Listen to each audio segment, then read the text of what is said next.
What's going on, everybody? Welcome back to another edition of On the Break. We have a good one coming to you. So, the NBA is about to get going, man. We have the NBA opener. It's going to be Tuesday, October 27th. We have the Los Angeles Lakers taking on the defending NBA champion Denver Nuggets. That's going to be a really good matchup. That's going to be on TNT, I believe at 7 or 7:30, one of those times. And then the nightcap for the opening night is going to be the Phoenix Suns taking on the Golden State Warriors. I believe that's going to be at 10 o'clock. That's also on TNT. And Trevon, it's going to be fun, man. So what we're going to do for this video, though, we're going to just preview the West. We also have a video preview in the East. If you want to go check that out, that's going to be on our YouTube channel. Just go over there and check that out. But for the West, Trevon, who's going to be your favorite to come out of the West? So my favorite is going to be the Denver Nuggets. We know they're going to be on that same level as the other teams. There's a lot of new teams. Phoenix, LA has been revamped. Golden State added Chris Paul. A lot of teams. But I feel like just due to the continuity that they showed last year in the playoffs, they did lose Bruce Brown. But I think we just have to give them that respect. Coming straight off of the championship, they're first. They're still a relatively young team. So I don't think the shorter turnaround compared to a team that didn't go as deep into June or July, I think that they still have that opportunity to either have that number one or number two seed. And if they are able to get that number one seed, I think a repeat is very possible. Repeats are very hard to do, but just that home court advantage that they have up in Denver with the elevation. Michael Malone is a good coach. I think a lot of confidence was exuded in all those players last year. I feel like a lot of that will carry over into this season. So just a lot is based off of respect for why they're my favorite coming out of the Western Conference. Yeah, no, I think that you have to give them that respect.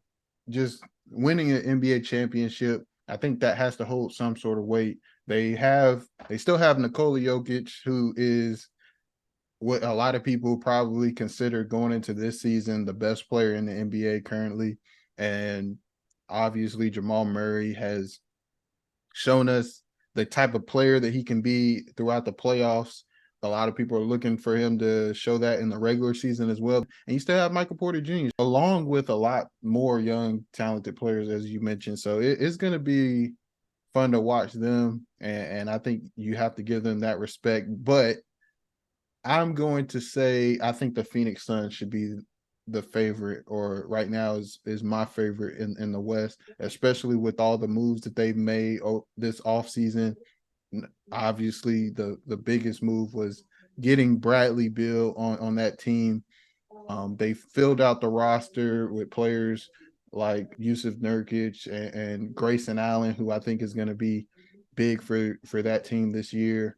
Also getting Bol, who if he is able to get on the court, I think he's going to make an impact on the defensive end with his length, and then also being able to kind of just score. You always see flashes with him of amazing things that he does, but I just think that with this Phoenix Suns team going all in, getting the players that they have a very talented roster right now, especially with their top three players in Book and Durant and Bradley Beal. So I think that they should be the favorite. In my opinion, you done all this stuff to get that talent and to make this what some people might call a super team. Most people will probably call it a super team. So I think that they should be the favorite.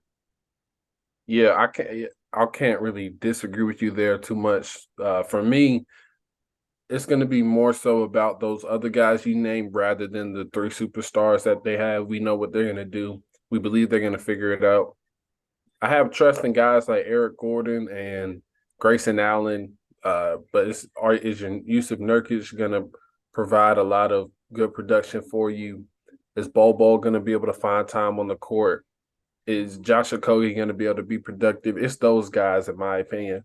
because I feel like though that trade that they just made recently will have a big impact just as much as the 3 stars will, because depth is what got them last year in the playoffs. And we Yeah. know that the 3 guys can put the ball in the basket, but beyond those stars is really what's going to matter once come playoff times. If you play against a Denver or a Lakers or any other team in the Western Conference, and the Clippers had them, the Clippers really had them last year in the playoffs. It was going to be a long series at least, and you could see that they were going head to head, and Clippers had a chance, but Kawhi broke down, no Paul George, so that depth is really going to matter for Phoenix. Yeah, and when you say depth is really what got them in the playoffs, is you're saying depth is what came back to bite them in the playoffs. Yeah, So yeah, yeah, just want to clear that up. Yeah, yeah, no, that I definitely agree with you there. That's something that they've got to figure out, and they've got to make it work with the depth that they have if they want to reach the NBA Finals and possibly win it. And we all know the top teams that are waiting in the East as well. So yeah. it's gonna be fun to watch them.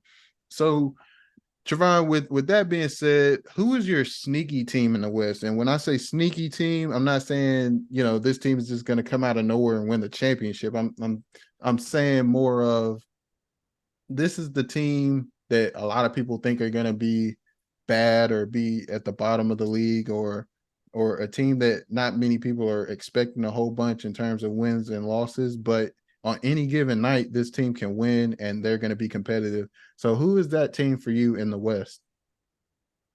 I thought about saying Portland because when I looked at their starting five roster, the projections for the starting five come out every year. I Mm-hmm. saw that starting five and I was like, this could be a pretty good team. I thought about Oklahoma City, but I wouldn't really consider them sneaky because a lot of people are projecting them to take that next step as far as Mm-hmm. a winning playoff basketball team. But man, when I look at the San Antonio Spurs and just their roster, it has to be them for me. Not only because of Wemby, even coming into the season with Wemby, I didn't have much expectation for them to be the most competitive team. But the rest of that roster, the starter five, I don't believe there's a player below the height of 6'7", for sure 6'6". They have a lot of people. Jeremy Shohan is their point guard. He was their starting point guard in the preseason. I don't know if you guys saw them play against the Golden State Warriors, but just having that ability to take advantage of size, we've seen the 2020 Lakers do it in previous years. The Milwaukee Bucks are a very big team. The Denver Nuggets have good aggregate size everywhere. I feel like that's a very good thing for your roster to have, and they have that. And then on top of that, you add a freaking 7'4" player, Victor Wembanyama. So I think they have a lot of good options where they can go to. They can utilize their length. Devin Vassell is a very explosive scorer. He came from Florida State. Florida State is known for getting tall, lengthy players. You think of Scotty Barnes in Toronto. Jonathan Isaac is a tall, lengthy player. Those are the type of guys they have. You have that in a Devin Vassell, who's a very good scorer, and other players as well. Zach Collins is playing the 5. Wemby is playing the 4, guarding the perimeter. So just for that alone, that really stood out to me. And I feel like in the preseason game is pretty much what solidified it for me. The game against the Warriors. The Warriors are an experienced group. Yeah, they're small, but they're an experienced veteran team with a superstar. And Steph and the rest of those guys down the roster are veterans. And the Spurs really held their own and kept a good distance and was competing that whole game. So I think they're going to be better than what I expected coming into this season. Yeah, no, the Spurs I think are also going to be better than what I expected as well. And that lineup, man, it with the 5 players that are like over 6'6", it's pretty crazy. This preseason has been super fun to watch when I'm watching the Spurs, and Victor Wembanyama has just kind of changed that whole um Yeah, perspective, or that whole team in terms of where you think that they'll be this season. So it's just fun to watch, and I think that's a really good pick. So I really like that pick, but I'm gonna go with the Rockets. I think the Spurs probably are that, but just to give people another one from my perspective, I'm gonna go with the Rockets. I think the trades they've made over the off season are just gonna help them out. You have Ime Udoka, who did a really good job in Boston a few years ago, who's gonna come over and coach this young team. And when you have Fred VanVleet coming over from Toronto, who's going to be looking to continue to improve and show why he got the contract he got. You also have Dylan Brooks coming off of a season where a lot of people have doubted him, coming from the Memphis situation as well, where they didn't perform as well as they would have thought in the playoffs. So he's going to be coming, looking to show people that he can be a productive player in this league. And obviously, you think of Jalen Green, who is a young player and is super exciting, has all of these athletic abilities that show that show you Yeah. Uh, something new every time, or something hopefully he fun to takes watch. that. Hopefully he takes that next step, Jalen. Yeah. 'Cause Yeah, and then you also have Jabari Smith, who had a really good summer league performance and has looked like he's continued to improve his game. Then you have Şengün, who I think is a underrated player. A lot of people don't really pay attention to, but he's a really good player as well. So if if you're not thinking the Spurs are a sneaky team, I think you can also look at the Rockets and see them as a potential team that can win on any given day, so or any given night. So it's going to be fun to watch both of those teams, man. definitely, yeah. That's another good team. I don't know if you saw the preseason game against the Pelicans. They ran them out the gym. Like Yeah, I'm telling you, they ran them out the gym, and it's just athleticism, and not to mention Cam Whitmore, who a lot of people are considering yeah. a steal in the draft. Every time I go on Twitter, like I got a lot of Lakers feeds on my Twitter. They're like, "Man, how did we not get Cam Whitmore? How did we not get Cam Whitmore?" So, just all across the board, and you give Ime Udoka that team, I think he can do something with it. Um, so I like that team also. Yep, yep. So talking about young players though as well, and this can be young player that's been in the league for a while, but who is your player in the West that you are looking forward to seeing the most? Like I said, it could be a young and up and coming player that you think is going to have a breakout season. It could be an older player that you think is going to have a big season this year, or just somebody that you're like, anytime I'm watching TV, I got to turn to this guy's game because he's going to do something special. Who's that player for you this season? Wimby. Like man, just Yep. kind of how I was speaking about the Spurs. Like I texted you and I called you and I said, man, like since LeBron, I don't think there's been a player that I truly felt like could achieve a high status of greatness. To be fair, there are players I thought that could reach greatness, but to be that next one, to be him, like I haven't really been amazed by a player like I have by Wimby so far this preseason. And the scary thing about him is I don't think he hasn't learned winning basketball yet. He's pretty much just freestyling out there. Yeah, he's played professional overseas and his hometown in France, and they were competitive. They were in the finals for his league. He was productive, but he hasn't really learned that style of basketball that I think Coach Pop is going to teach him. He's really just freestyling out there right now. Like the man is leaking out right now. I don't think Greg Popovich is teaching him that, but the things that would make me scared is a future coach or other teams in the league when he learns to get to his spots and understands I don't have to do all of this work to score, and he's just able to get there, catch the ball, go to work. Like he's finishing through contact, he's shooting over people, confidently shooting threes.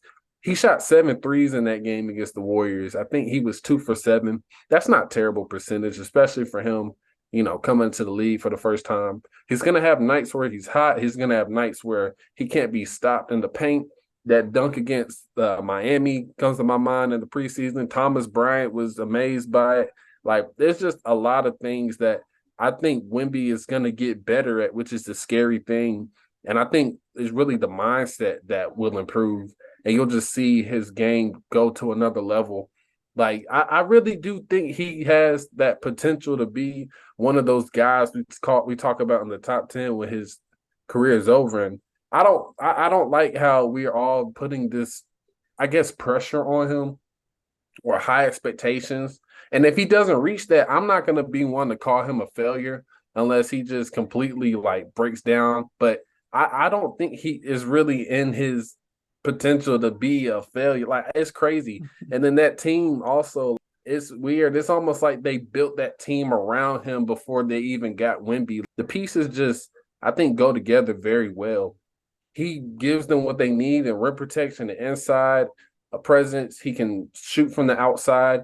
They have guys that are disciplined. I feel like a lot of their games are a lot more mature than what you would expect. Like a Shohan, I told you, he's playing that point. He reminds me of a Boris Diaw. We know him because we were Spurs fans when we were younger. Just players like those. I feel like they have a lot of those type guys. Explosive young scorers, Devin Vassell, Keldon Johnson, Trey Jones is a traditional point guard. It's a lot of people on that team, and I just feel like he fits in very good for it. I said I thought Scoot would be the rookie of the year, but it's definitely going to be Wemby. Like, it's no question about it. I don't know if there's a game limit, like you got to play a certain amount of games with the new rules for rookie of the year, like it is MVP, but I think he's got it on lock. Like, it's going to be Wemby. And I'm confident. So whenever he's playing, he's one of those players I was talking about when they're playing, like, I gotta watch. So it's Wemby for Yeah. me. I could say Yeah. more, but Yeah, yes, no, I'm definitely gonna be watching his games too. And the like you said, the scary part is he's only 19. So he's just gonna continue to grow. And I actually like his mindset. I think he has a great approach to the game, yeah, and paired with like you said, paired with pop, sky's the limit, man. So yeah, yeah. he's a guy I'm definitely gonna be watching And whenever he plays. I also think he has the mindset and confidence to take on those expectations too. So he's pretty mature from what I've heard on speak. I don't know the guy, but from the outside looking in, he seems like he's got his mental right, like you said. Yeah. Yeah, yeah, most definitely. So yeah, he's the guy I'm gonna be watching. But for me in the West, I'm gonna go with Anthony Edwards. I think he's had a great summer. Obviously, we saw him playing with the USA team in the World Cup, and a lot of people were really impressed with his ability to score the basketball and just how he's able to get to his spots and rise up and shoot, or his athleticism going to the basket. I think he's going to enter into that top shooting guard Yeah. conversation in the league currently today. I think last year most people would consider Devin Booker as the top shooting guard from last year. I Yeah. think Anthony Edwards is probably going to enter into that conversation this upcoming season after coming off of the year he had last year and improving over the He, summer. yeah. And I think he's just due for a big year. So I'm looking forward to seeing him. Yeah. I love Ant's game. I love his mindset. He's one of those guys that wants to play and wants to compete. I think you would say was really good for him. And you're talking about top shooting guard. I agree. I think it is Devin Booker still. I don't think Devin necessarily gets that same recognition that he deserves. Like, he was going Mhm. ballistic in the playoffs last year. Yeah. Just Yep.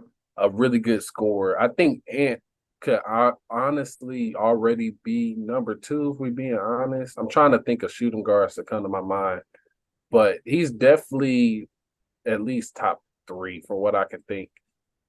I'm trying to think of Yeah. people. I And guess you could throw in like a Jaylen Brown or something, but mhm. I think he's already in that conversation, and I think he still has more potential to go to increase, but he's very explosive and real good for sure. Yeah, and maybe a lot of people had him as a of course he was a top 5 at least at the bare minimum Yeah, shooting guard last season, but maybe people thought he was, you know, maybe the top shooting guard last year, but I don't know. I don't think that there were too many people that thought that. I think he can no, actually challenge Devin Booker this year, and it's legit that yeah, you yeah, can be like, yeah, Anthony Edwards is the best shooting guard this year. yeah. So that's Starting, kind of what I'm saying.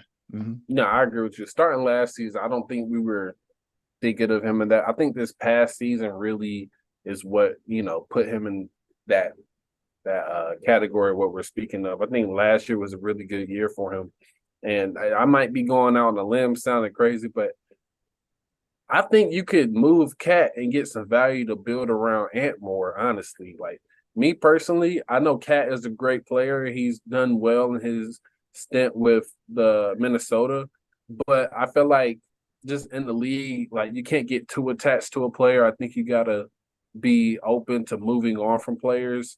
I think it'll.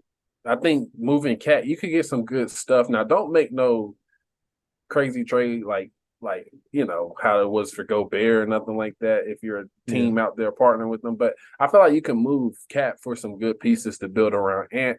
I personally would just rather have Ant be my number one guy than Cat. I don't know if Cat has been able to mesh well with Rudy Gobert, and that's the main reason. Not saying Ant and Cat can't work, but just having Cat and Gobert, I don't really like that. I feel like Cat will hang around, float around the 3 pointer too much. I like to see him inside. I feel like his rookie year, where he won Rookie of the Year, he was showing a lot of variety, and a lot of that did come inside. So, um, that's just something I would think. Yeah, I don't Yeah, think no, Cat's a that bad player, but build yeah, around him. yeah, no, that's not something crazy to say. I think having that mindset in terms of possibly moving Cat to get more pieces around Anthony Edwards is actually an idea that the Timberwolves should think about.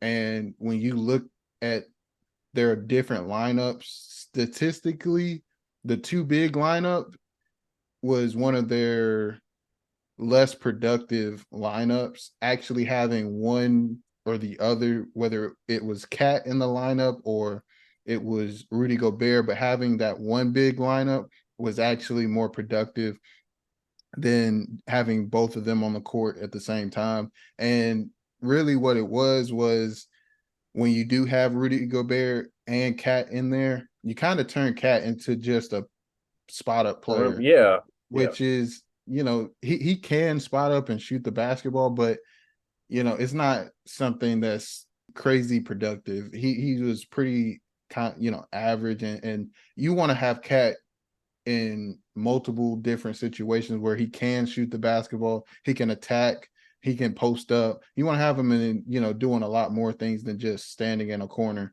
yeah, waiting for the ball to come around. So I, yeah, I I don't think that the idea of trading Cat is something that's way out of pocket. I think that yeah. that's something that the Timberwolves should consider and see what they can get to pair with Anthony Edwards. Yeah. Also, I just want to reiterate again, it's not because I don't think Cat's a good player, but it's another component. I don't think you can just move Mhm. Gobert for nothing. Like nobody's really trying to take on Gobert, probably for what you would want to feel like you got good value for him. So I think if Mhm. you're thinking of making any tweaks or changes to this team, that'll give you a lot of return. I think that's the only option you have, unless you're gonna trade Ant, and I would not do that. So Yeah. that's also part of why I say that. Yeah, No and like you disrespect to said, Cat. yeah, yeah, no disrespect to Cat. And one reason why you would trade him is because he's so good. You can get Yeah, good stuff back for him. So, we're not saying he's a bad player. Just it might be a good business move to at least consider or shop and see what you can get for Karl Anthony Towns. So, yeah, no, but Anthony Edwards is a guy that I'm definitely going to be looking forward to seeing this upcoming season.